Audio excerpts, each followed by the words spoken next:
हर दिन की तरह जेनी आज भी अपना शू स्टॉल लेकर निकल गया था। गलियों गलियों में बेचते हुए उसे आज जल्दी से बड़े वाले स्ट्रीट की ओर जाना था और मार्केट से होकर जल्दी से आज घर वापस आना था, क्योंकि पूरे साल जेनी जिस चीज़ का वेट करता था वो तो आज आ गया था, बड़ा दिन यानी क्रिसमस।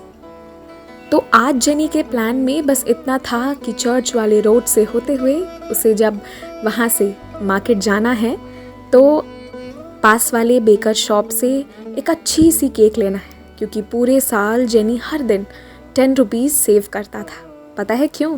ताकि वो इस 300 रुपये में से एक केक ले सके, अपने छोटे भाई के लिए एक क्रिसमस प्रेजेंट, एक छोटा सा कोई खिलौना ले सके और अपनी मम्मा के लिए एक प्यारी सी ईयररिंग।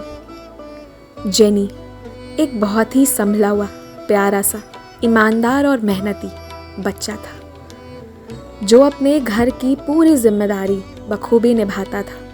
क्योंकि उसका भाई अभी बहुत छोटा था तो इसलिए उसकी मम्मा उसके भाई का केयर करती थी और उसके फादर के जाने के बाद ये सारी जिम्मेदारी जेनी के ऊपर ही आ गई थी।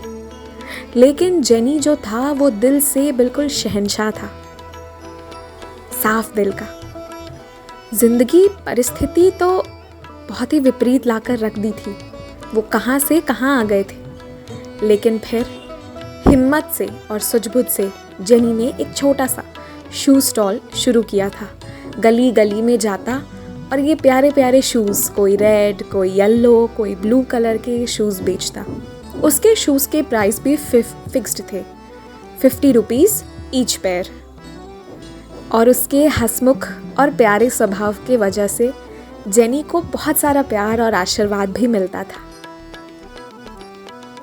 क्योंकि जेनी को हर रोज़ मेहनत करके ये शूज़ बेचने होते थे तो वो अक्सर ही चर्च में प्रेयर्स में नहीं जा पाता था, पर वो इतना ज़रूर करता कि हर संडे वो चर्च के प्रेयर में हाजिर हो।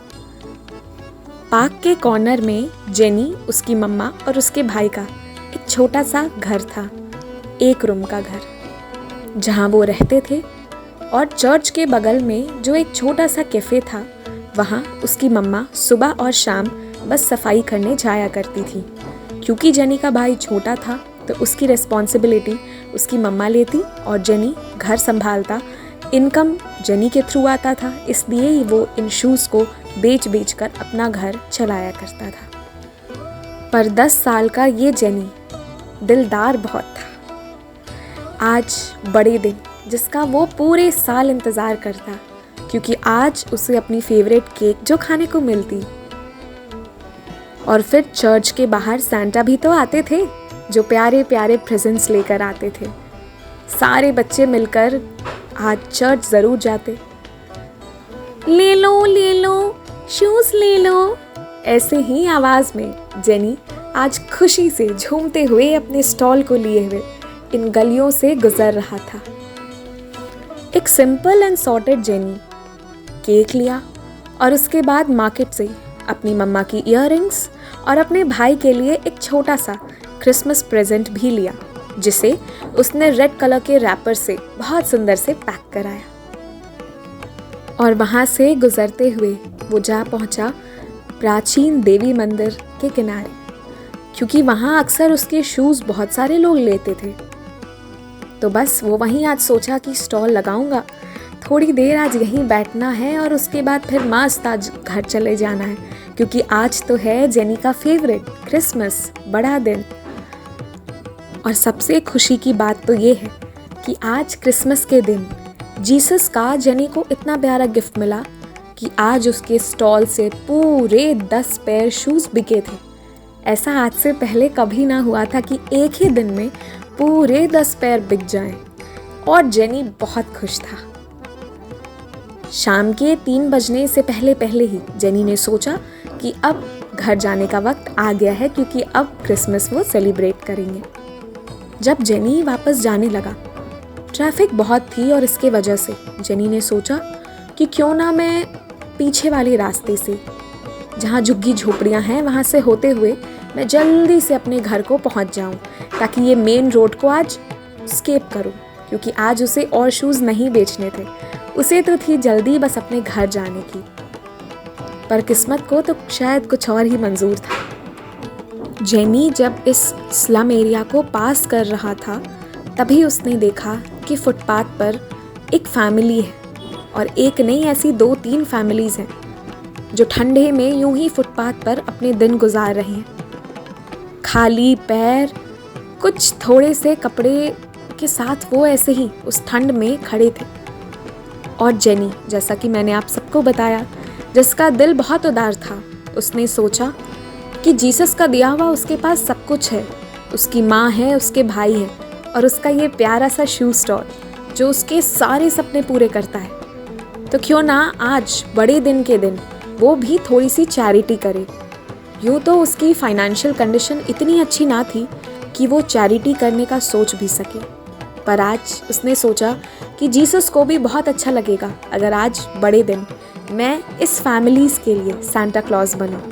और फिर क्या था, जेनी ने उठाए अपने स्टॉल से शूज़ और उन सब के खाली पैरों में उसने वो जूते पहनाए ताकि इस ठंड में उन्हें थोड़ी सी हेल्प मिल सके। जो जेनी से हो पाया उसने आज वो किया, और इसके बाद यकीन माने इतना खुश नाचता हुआ जेनी आज अपने घर पहुंचा। और ये 6 पेयर शूज़ जो उसने आज चैरिटी किए थे, उसे मालूम था उसे इसके बदले भी एक्स्ट्रा मेहनत करना पड़ेगा, लेकिन फिर जेनी जानता था कि उसके साथ हैं उसके भगवान, उसके जीसस। घर आकर अपनी मम्मा के साथ ढेर सारी खुशियाँ बांटी और जेनी ने मनाया ये वाला बड़ा दिन, ये वाला क्रिसमस। जेनी के फिनेंशियल कंडीशन के हिसाब से उन्हें जूते पहनाना ये उसके लिए बहुत बड़ी चैरिटी थी, जो शायद उसने पूरे साल भर की चैरिटी एक ही बार में कर दी। इससे ज़्यादा जेनी अफोर्ड नहीं कर सकता था, पर उसने जो किया वो शायद किसी के ज़िंदगी में और रंग भर दिए। आज क्रिसमस के दिन जेनी किसी और के जीवन का सांता क्लॉज भी बना, और साथ ही साथ किसी के नंगे पाँव को ढक भी दिया। भले ही जेनी रोज़ प्रेयर करने ना जा पाता हो, पर सच्ची ईश्वर की सेवा वही है कि जो हमारे से हो सके उसमें हम मिल बांट कर खाएं। कमाते हम ज़रूर हैं, पर उसमें अंश सभी का होता है। आज किसी के लाइफ के सांता क्लॉज आप भी बने, किसी एक के चेहरे पर मुस्कान लाएं। वो कोई भी हो सकता है। आप सभी को बड़े दिन क्रिसमस की बहुत सारी शुभकामनाएं। Stay blessed. Merry Christmas.